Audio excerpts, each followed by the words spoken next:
صلي وسلم وبارك على سيدنا محمد وعلى اله وصحبه وسلم. فيديو جديد معاكم حبايبي النهارده.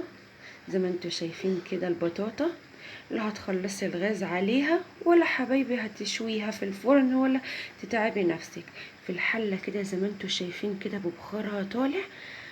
غسلتها كويس وحطيتها في الحله معاها نص كوبايه ميه ورشه سكر، وسايباها تاخد غلوه.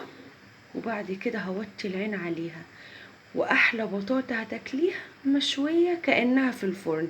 واول ما تطلع هوريها لكم حبايبي. رجعت لكم تاني حبايبي. زي ما انتم شايفين كده شكل البطاطا بعد ما طلعتها، يا دوبك مش هتاخد معاكي نص ساعه حتى كمان، ولا تتعبي نفسك تفتحي فرن ولا تحطيها تحت شوايه.